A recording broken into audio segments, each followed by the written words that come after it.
done in two directions.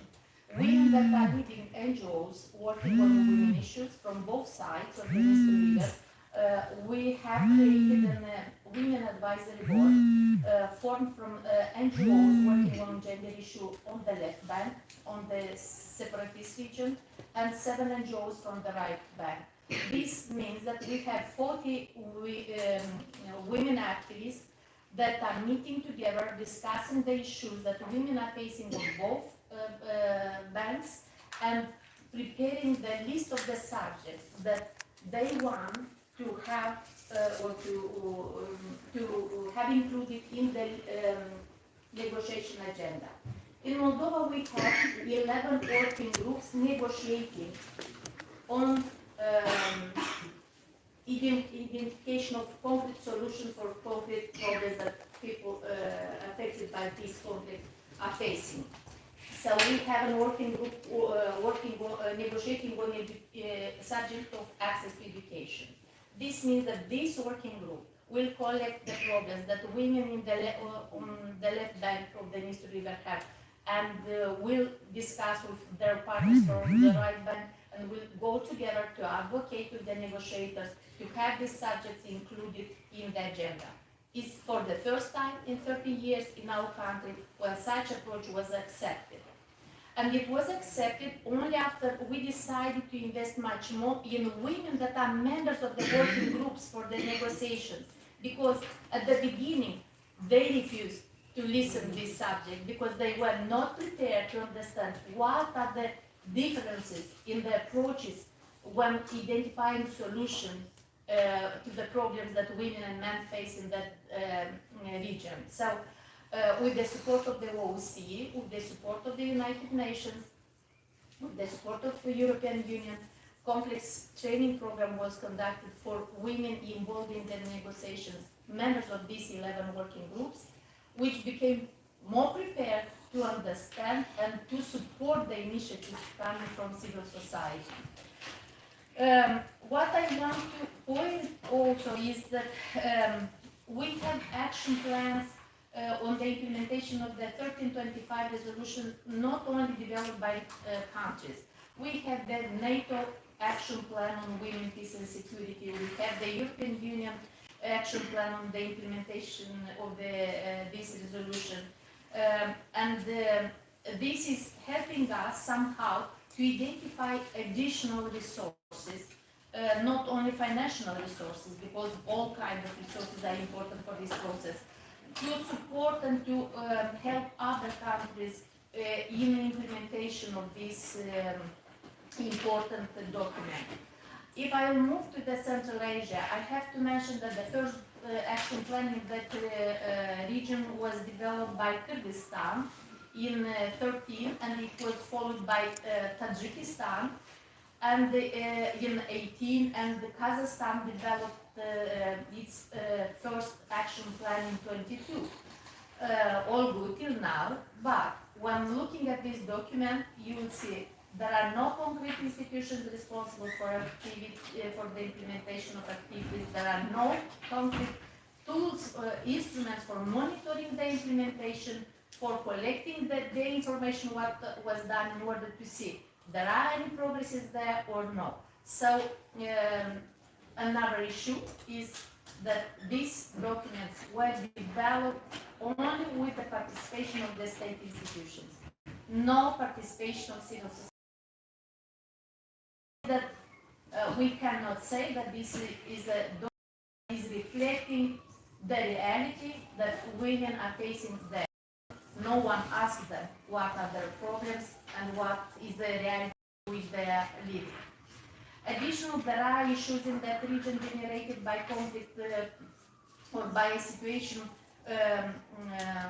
deriving from the lack of access to water to some parts of some countries in that region. These are the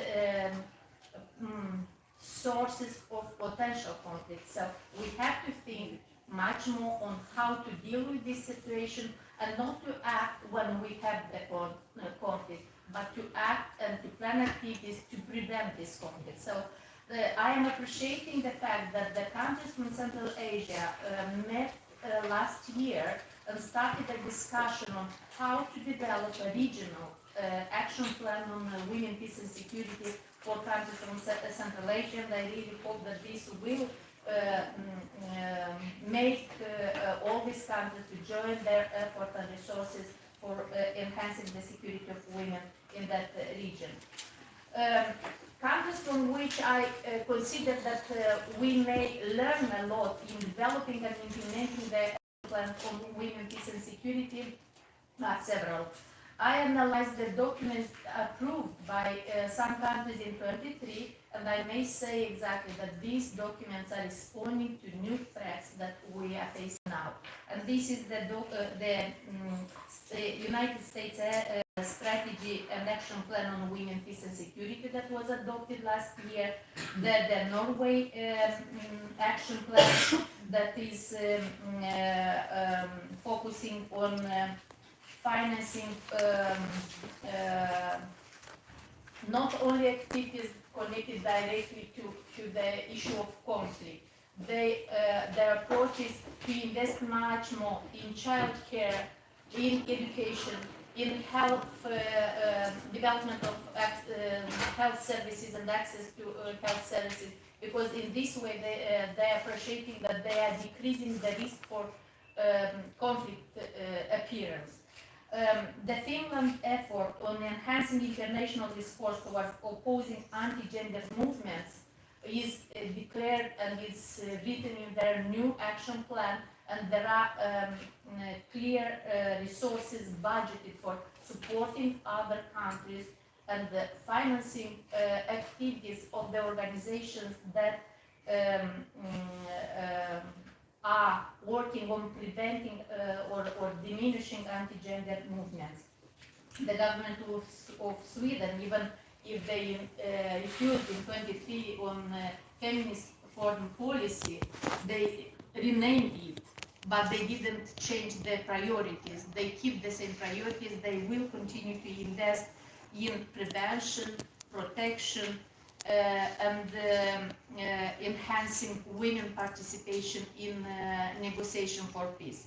I have a lot to say here, but I will stop in order not to monopolize the time of this panel. But what I believe in is the fact that if we do not have, in general, in our countries,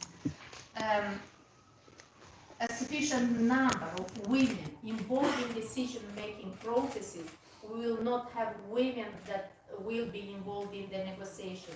In order to be part of the negotiation team, you have to be a member of the government, or you have to be a minister or a head of national agency or a head of national committee on different issues.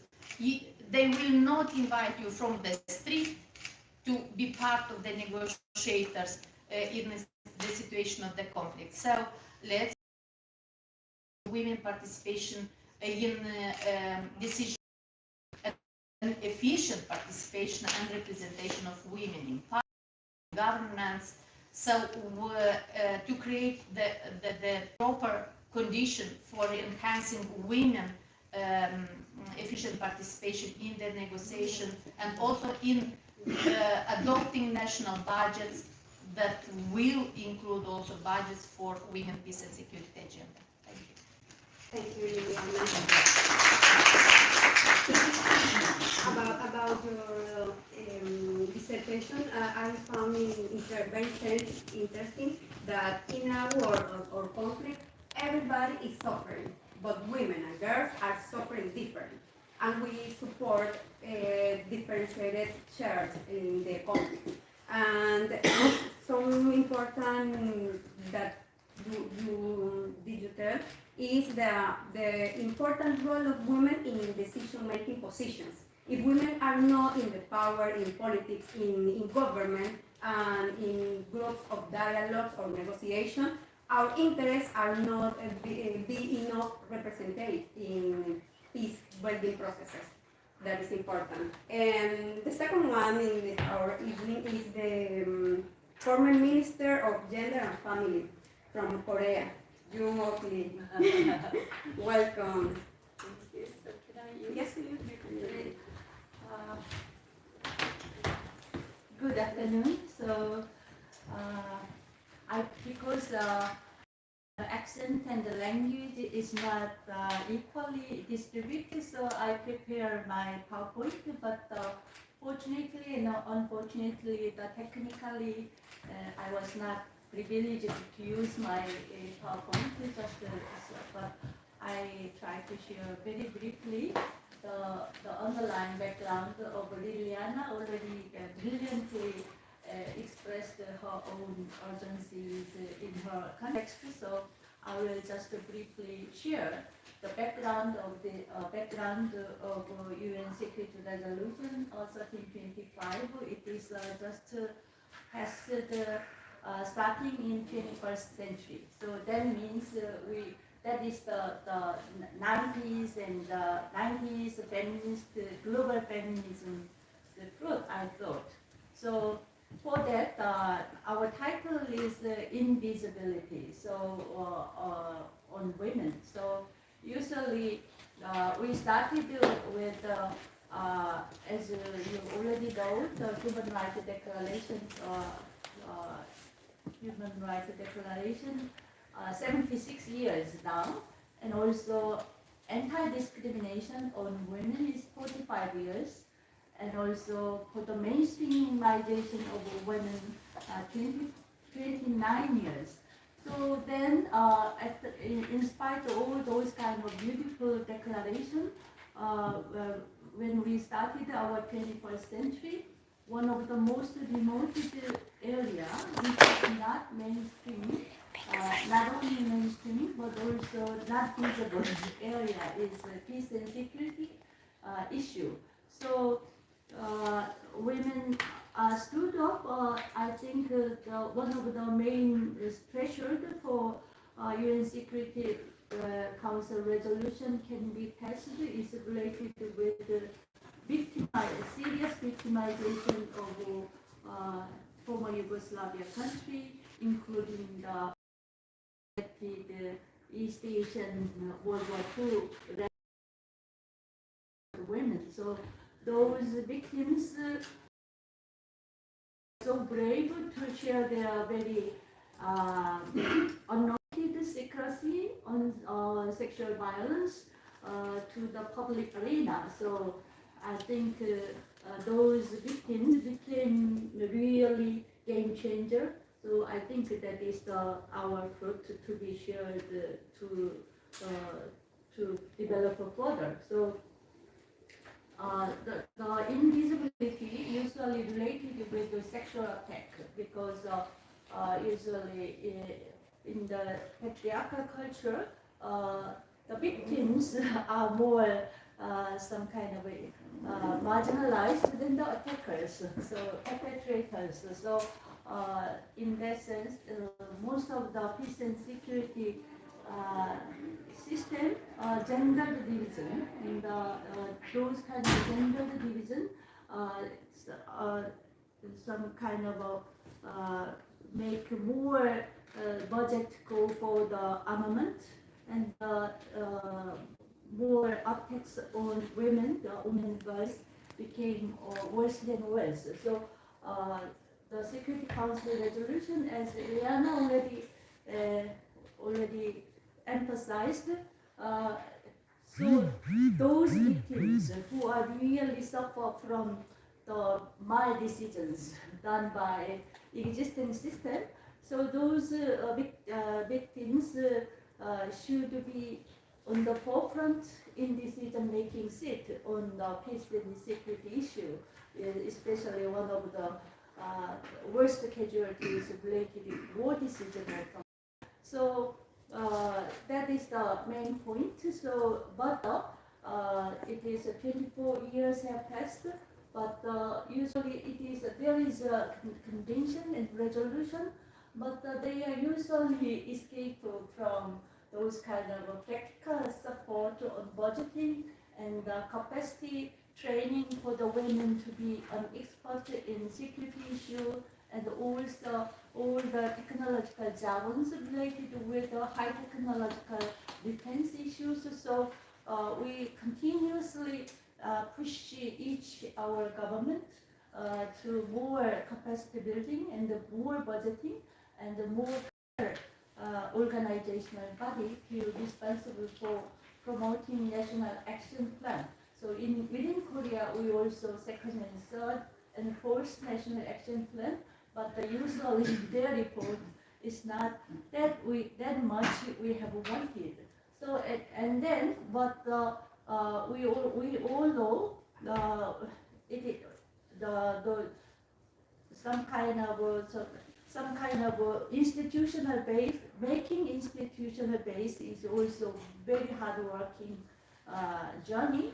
But once that kind of institutional base is there, we all know it is not enough. So in that sense, but because of a collective effort, we have compared each country's national action plan, which country is better practice and the best practices, and based on that, now the reconceptualization on security became normalized. So we usually national security based on military bases, but nowadays human security, the concept of human security became more normalized. Our concept of peace also extended into ordinary human security level. So that's why more children's care and education and basic right to access to necessities are going to be highlighted under the umbrella of security. So, so I think it is our achievement. So thanks to that kind of achievement, we can, the gender equality, including this kind of security resolution, can be integrated into the sustainable development goal. So we have starting with, we have shouted for mainstreamization.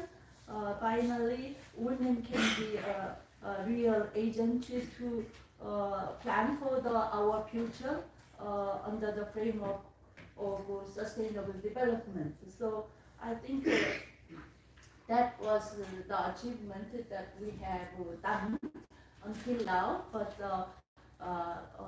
finally, because time is so late, finally I want to highlight the basic resource in the basic power for game change is the solidarity, not only women but also like very few very good men like Michael, we can see.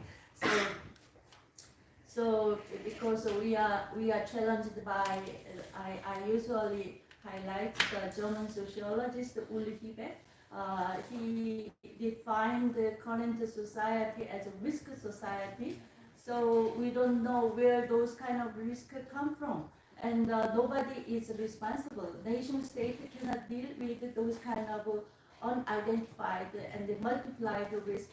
And but they all have their decision maker power right now. So that kind of balance, unbalance between decision making power and responsibility is very clearly seen in these days. So and also, but we have been in charge of. I again cited the French historian Ferdinand Brodel.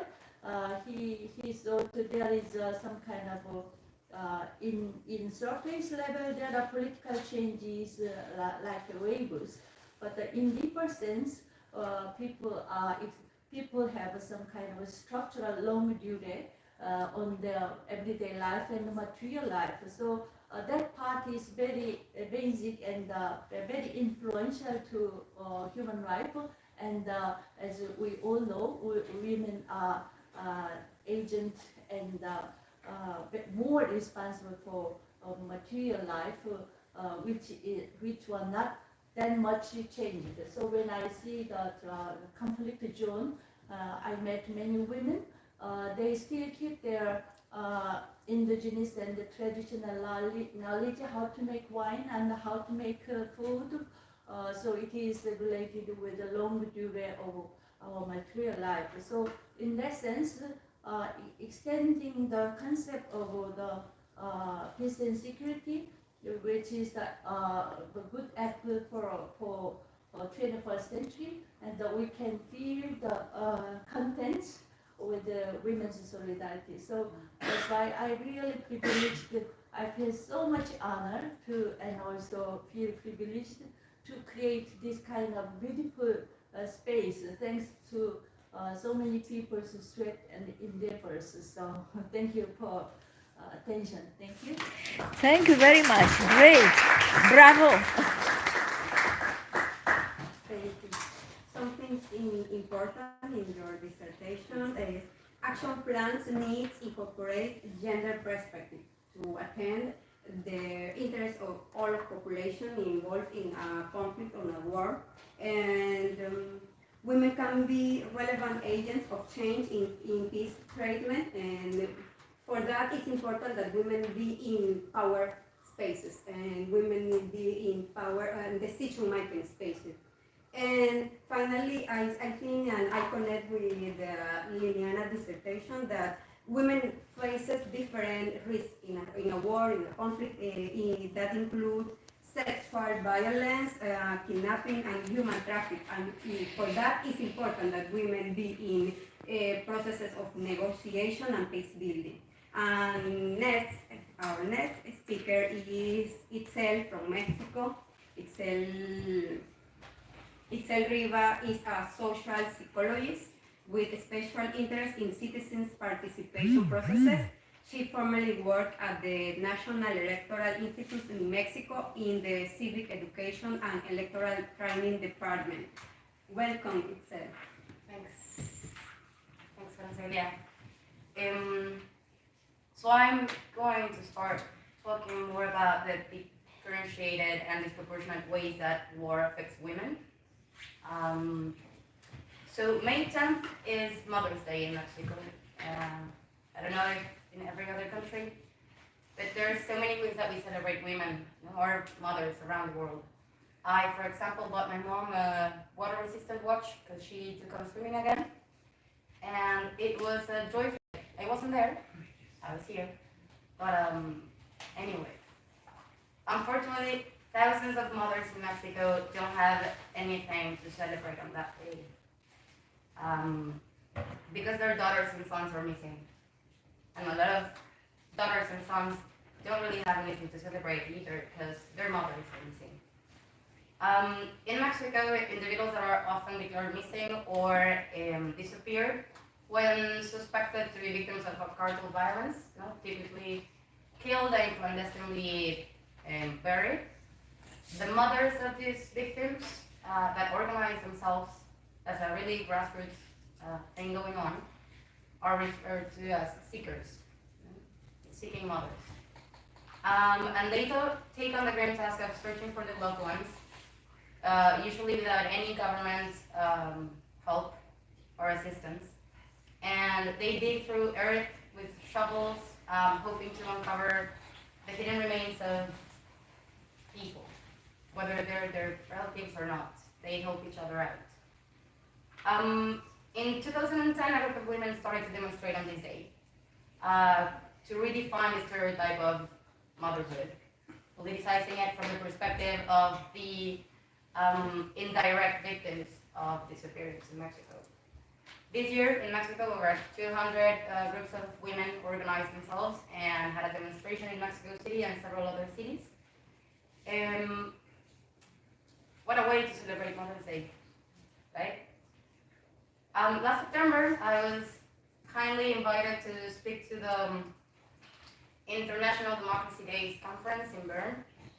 And I remember the faces of the people that attended halfway through my participation. I couldn't really tell if they were surprised or scared. That's not my intention at all. It's just that democracy in Mexico goes along with organized crime and all its victims. And the reality of our democracies is not separated in any way from our daily lives and our daily struggles, right? As many of you would know or heard or read in the news, in Mexico we're going through some of the most violent decades in our recent history. with drug cartels proliferating and the absence of the security forces and the absence of the state in many ways. Many people are left with nothing more than their capability and willingness to organize themselves and take action into their own hands. And I don't mean them chasing the immediately responsible person for their burden, but as I said, they go out every day, risking their lives to look for a way to finish this like void that they have, right? As of this day, in the national registry numbered almost 19,000 people missing in Mexico, but actually some other collectives have found that there is so many more people. So it goes up to 140,000 people missing that have not yet been found. But it's not funny. I'm laughing because I'm nervous. It's not a laughing issue. And this only highlights the under-registration of cases and the dismissal of the government to the people claims. No? Families not only face the effect of the relative disappearance, but also the impunity and re-victimization by the state. This past April the 30th, Ceci Flores, a seeking mother from Sonora, a northern state in Mexico, she claimed they found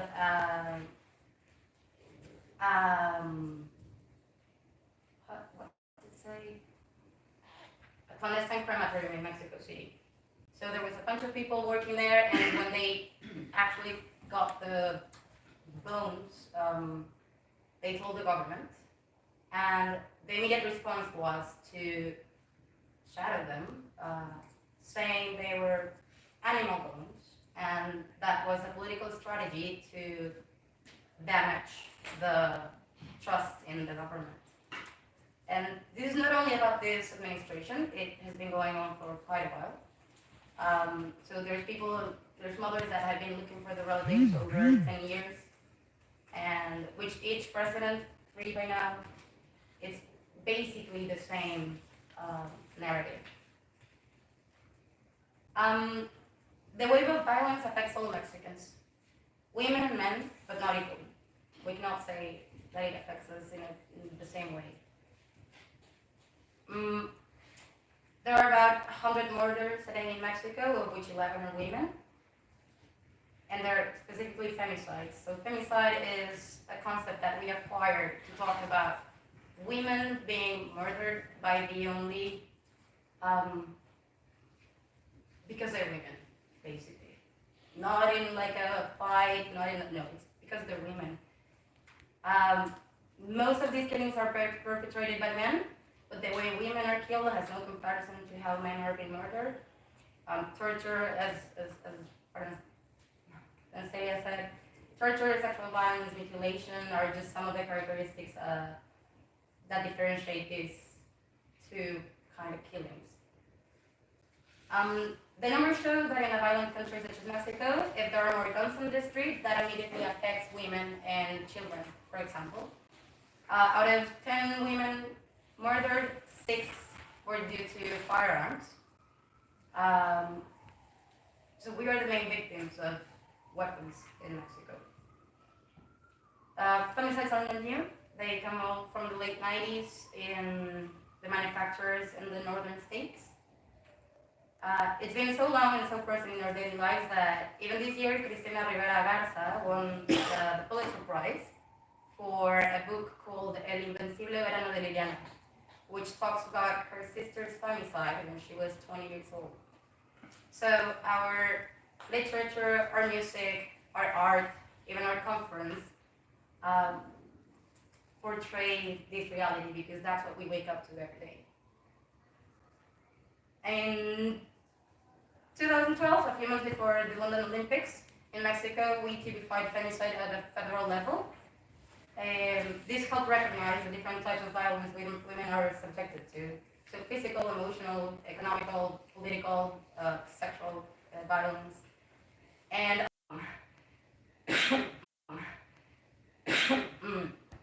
women have fought strongly further visibility and have gained more and more representation since. I'm not talking only about the right to vote, which we could do in 1955, because we know elections are not enough. They're necessary, but they're not enough, not in Mexico and not in any other country. So in 2007, the general law on women's access to life free from violence was published after a long legislative process. The implementation took quite a while to settle in, but it has gained some really good representation for women and visibility as well. But it's not only about the law that we have, but how we culturally change with it. Mexico is also a really machista culture country. So whenever you go to, I don't know, to the police station or to talk to any public officer, if it's a man, he's gonna treat you differently. Maybe they don't need to, it just happens. So let's go back a little bit to women's participatory history in Mexico. The first woman who held office was in 1955 as a governor. And from then we've only had, as I said, 9 women as governors. And we had laws that guaranteed women's seats on the chambers, for example, but we had this case in 2009 where 8 women, as soon as they got elected and they took office, they resigned their positions, and so men took the places, So it was an unprecedented case of like law violation, rule violation, like getting in these gray areas. Since then, we've had a lot of measures to prevent this from happening ever again. But it was shocking how orchestrated that was. Currently, the state secretaries, so with this government that arrived in 2018, actually there was more gender equality in every position, like every decision-making position. So the state secretaries are held 50% women, 50% men, 8 and 8. And this was the first time, just 6 years ago, that our deputies chamber and senate had a more gender equity participation. So in the deputies there was 50.8 male, 49.2% women, and in the senate that was actually 51% women holding offices. For this election, we have elections, as many of you have known, this super electoral year. We have elections coming up on June the 2nd. And in 2019, we passed a bill also called Parity in All Aspects, and that guarantees that at least half of the seats from both chambers and public offices are held by women. In all government branches, so the judicial, the legislative, the executive with the secretary, and local and federal level.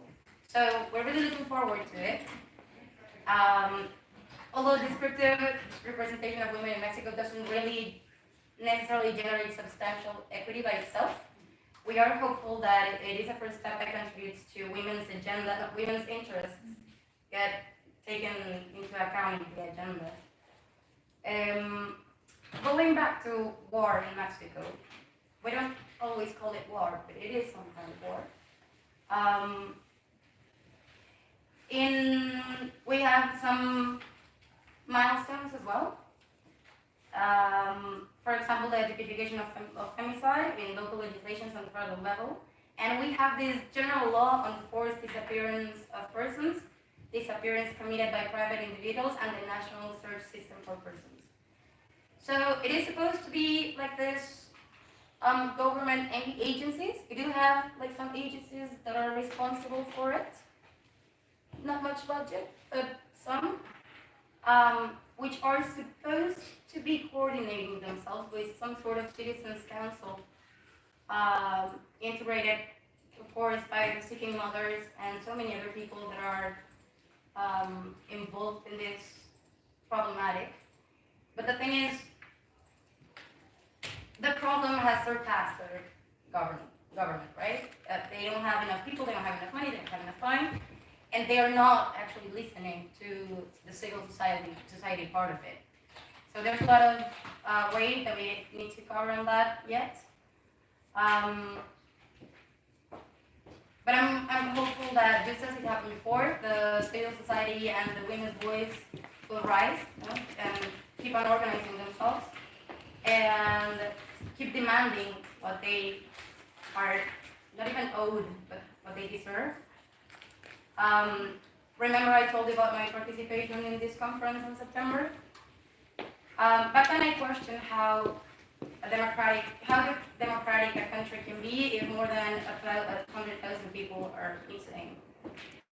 And the government won't do as much as listening to the women looking for every day for their children. Well, I'm doing it again. Elections are not enough.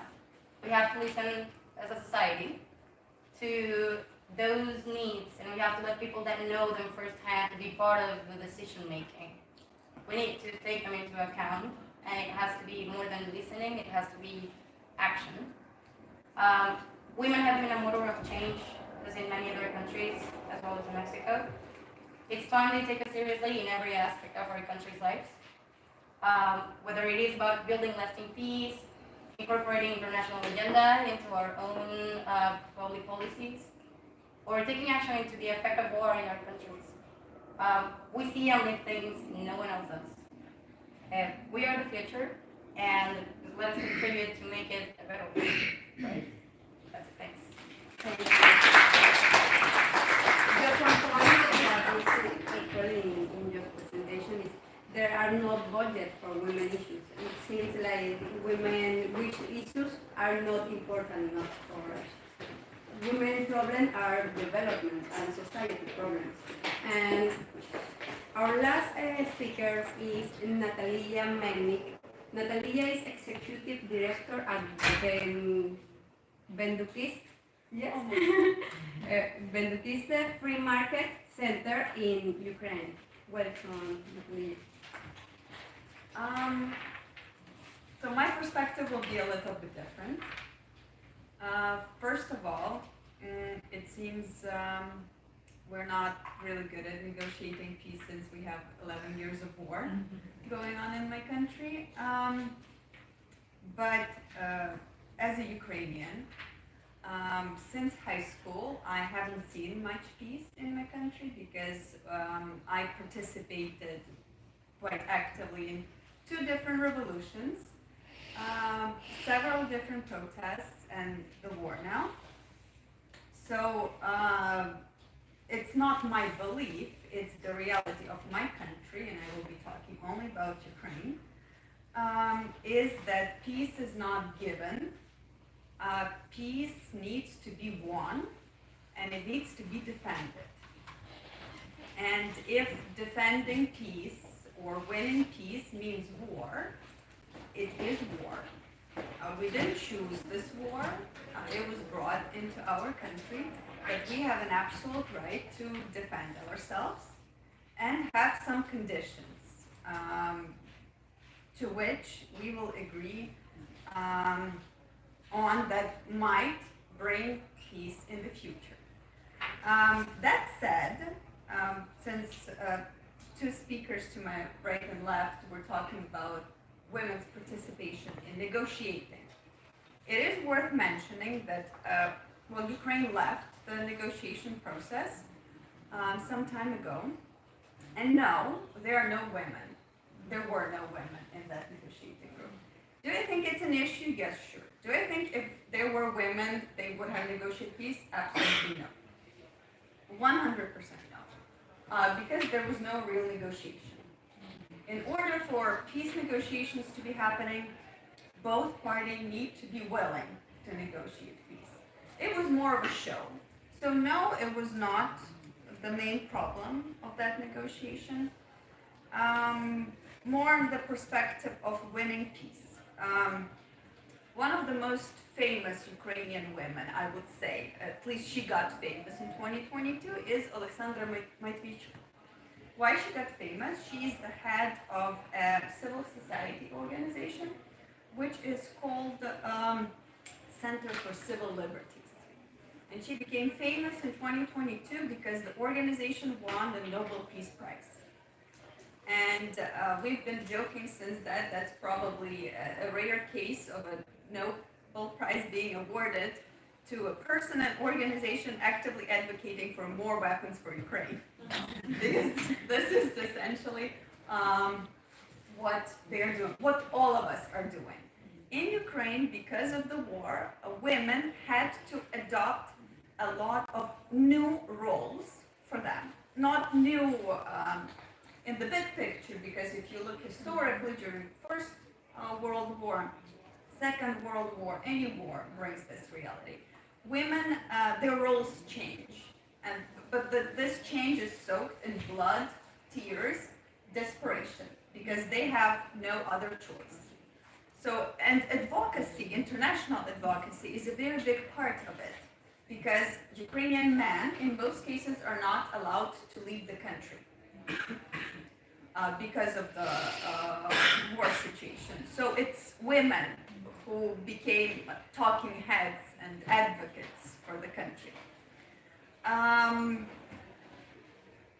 In Ukrainian parliament, 21% of MPs are women. We have a target of 40%, not reaching that on the national level, but in local councils, they are way closer to that number. But women are actively giving up their mandates because public officials are not allowed to leave the country. And those public officials who are women, when the invasion started, the full-scale invasion started, a lot of them had to move their kids abroad with their grandparents. And now, if as a public official they're not allowed to leave the country, they feel like they don't have any other choice. They're giving up their mandates so that they can actually go. They are not becoming refugees, but they would like to go see their kids in person from time to time. So that is problematic. We have 5 women who are ministers out of 21.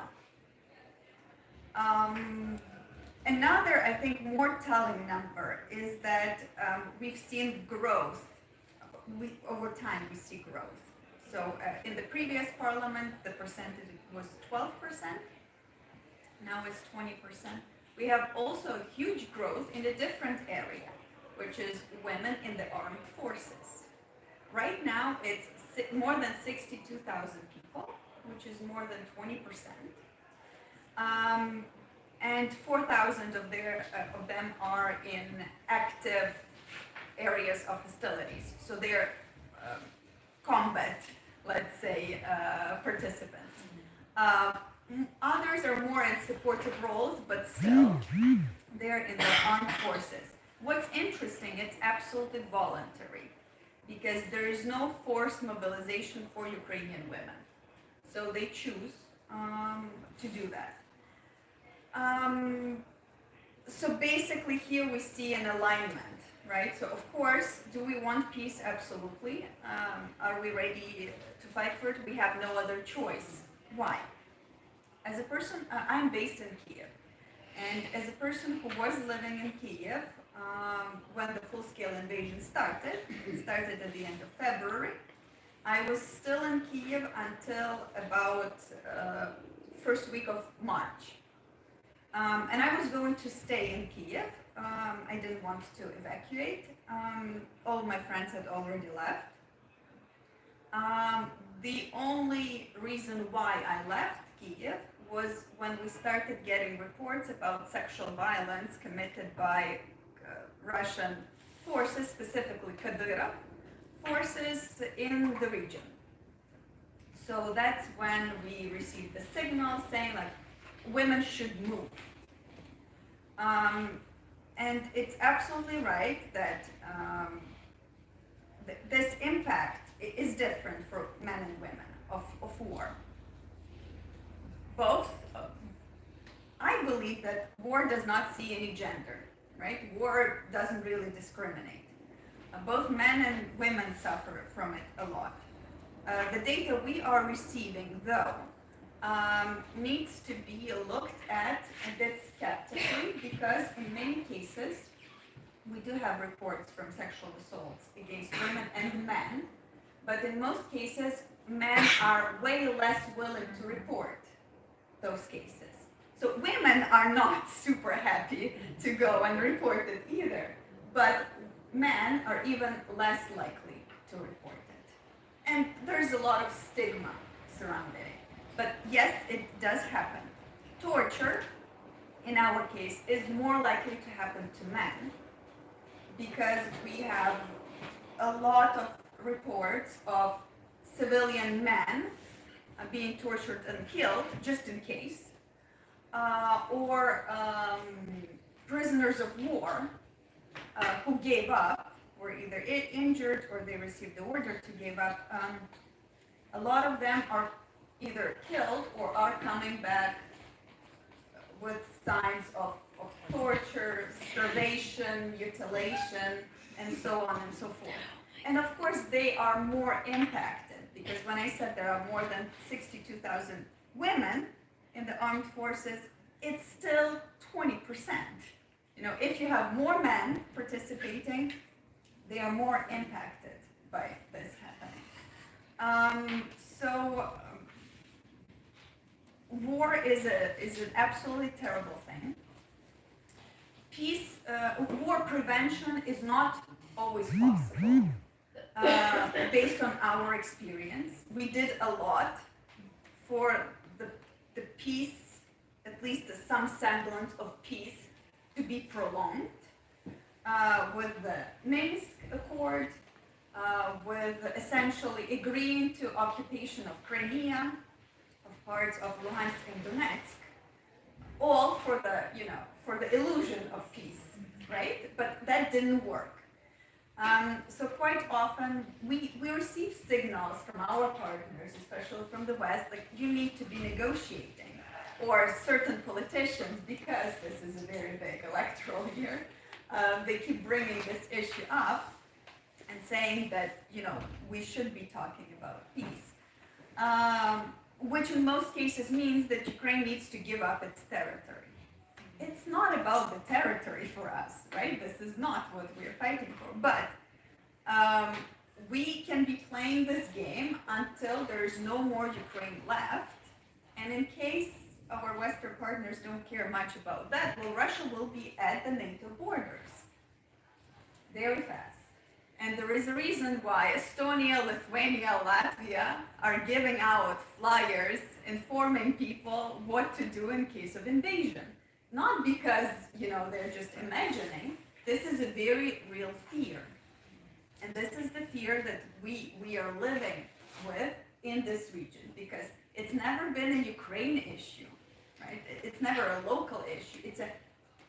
I would say it's a very big global security issue. We see that the security framework that had been established after the Second World War, it's broken now.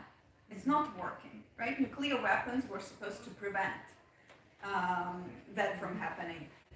And nuclear powers are not supposed to be attacking countries that are much weaker and don't have nuclear weapons to respond to. So we are on the brink of massive changes when it comes to this whole setup. Either that or Third World War, you never know. But women definitely will be more involved.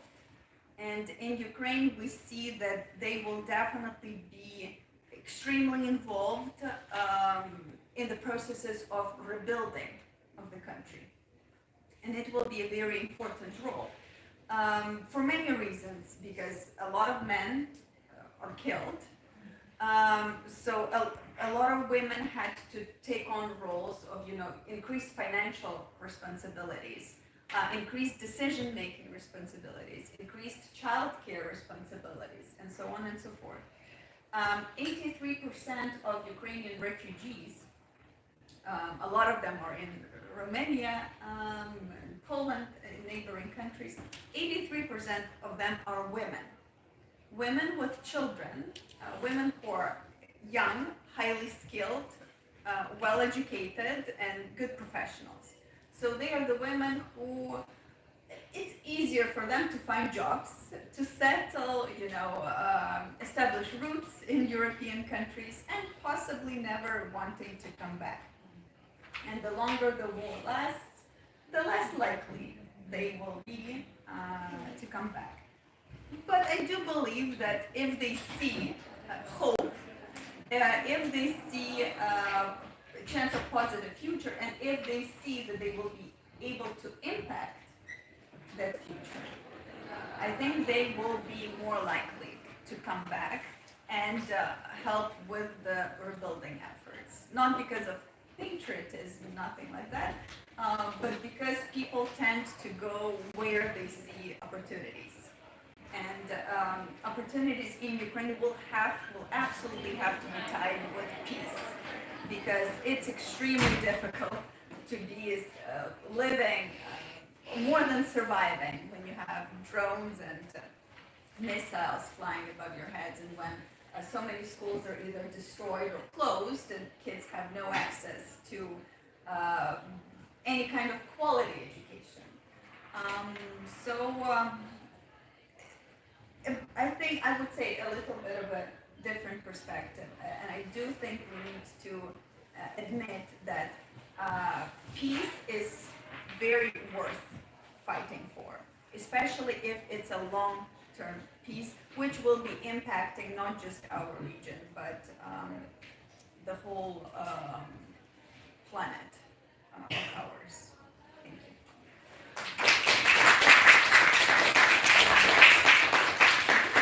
We would like to continue to talk in this evening, but some people need the room, and thank you very much for joining us, and thank you for all the panel for joining us today. Thank you.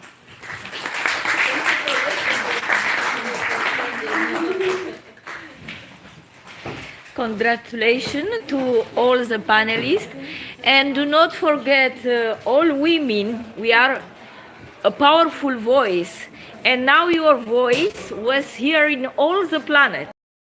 Congratulations, and do not forget to collaborate, and not only to fight for peace, but work for peace and collaborate with all women and men from the planet. Thank you very much. I love you. Thank you, Marcel. Thank you, Diana. Thank you. Gracias. Thank you for moderating. You're becoming